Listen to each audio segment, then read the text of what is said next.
Hey, thanks for joining. So this time I wanted to show you guys how I use Gemini 2.5 Pro LLM. And basically, it doesn't really understand bit by bit out of the box, but I've prepared this TXT file that contains all of the context which informs it about all of the bit by bits functions and the best practices of how to code things. So I will just upload this TXT file and I'll hit this button. So now it's being uploaded and it takes 100,000 tokens. I sort of tried to optimize it to be as light as possible, but still, the API is quite large, so it needed to know exactly what is in it. And now that it's uploaded, we can ask Gemini to create something that is related to bit by bit. And this time I will just ask it to create me a model of the Arabic archway vase. So let's do that.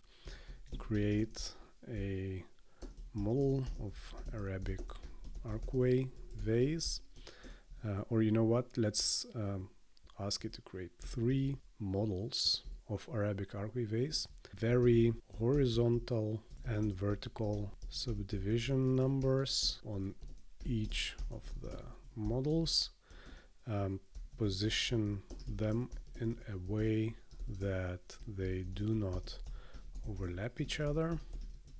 Create ground face by using OCCT circle command, and create one directional light. That's it, I guess. Let's try to run this query and see what it generates. So it will just start thinking, and of course it will generate some code for us. You can also expand this to see what it's thinking about, but usually it's just spitting out the answer really quick. Now it's generating those models, skybox. This looks quite okay. I told it to put the code into the start function, so it's just easier to run it in Monaco editor of Bitbybit. And I have here the Bitbybit editor open. I will just paste the code.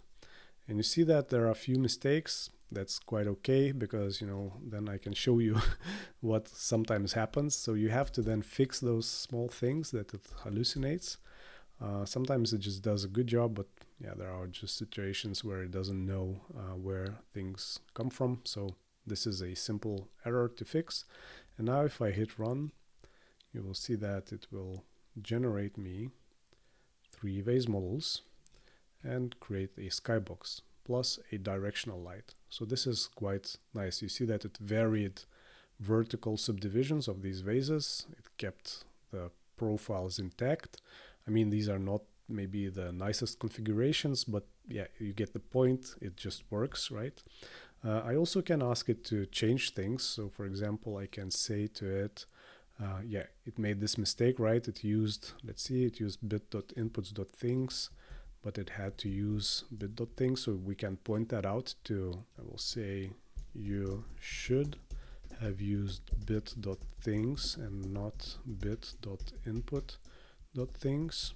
And I hope that overrides its tendency to do this, but let's say that this has to happen.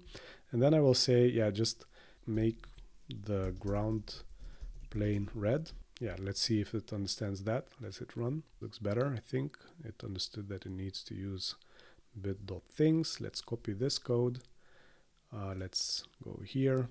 Let's paste it. Let's hit run. And now you see that it understood that it needs to change the ground color to red. And it did that. So this is really, really cool, I think. It works as expected.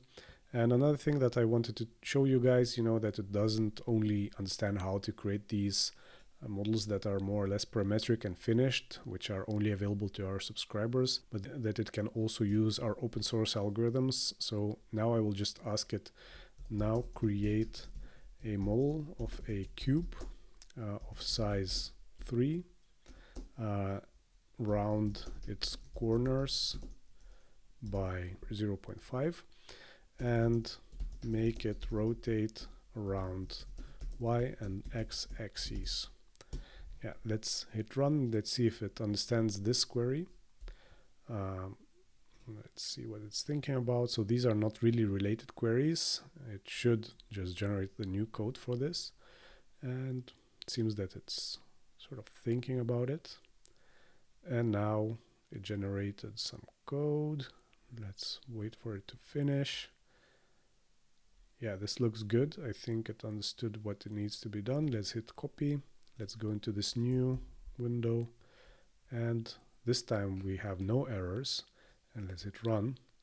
So yeah, it created a green cube. You see that it's animated and it's rotating in space. Maybe you want to use edge color that is different. You can then just say to Gemini, make edges black and faces blue for the cube, and get rid of the grid mesh. So hit run and it will compute. Got it. Yeah, generated the answer. Let's copy this. Let's go here, open the editor, hit run again, and you see that our cube turned blue, and also the edges are really nice.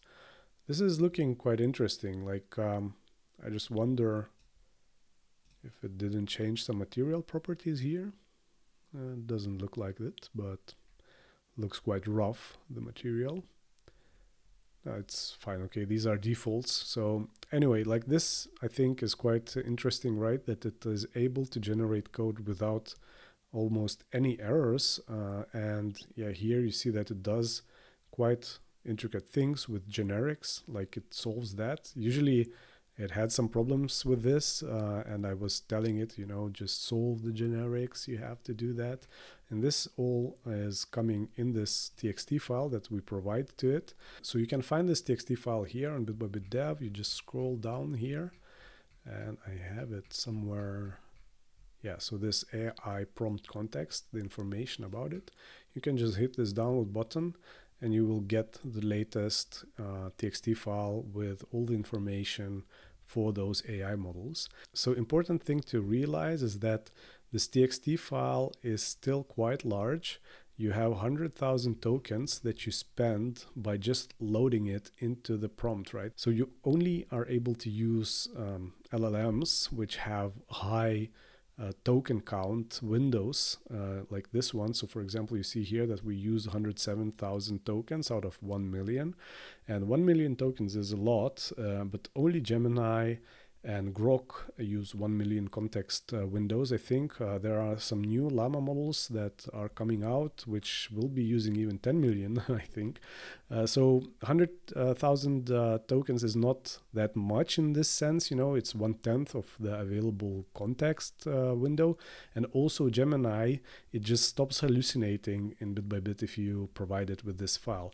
Like Grok is still hallucinating even if you provide this file. So this is an interesting difference, right? Grok knows about Bitbybit more out of the box, and Gemini knows less about Bitbybit out of the box. But when you provide this context to Gemini, it just becomes really amazing, and it can spit out very good looking responses without making almost any mistakes, right?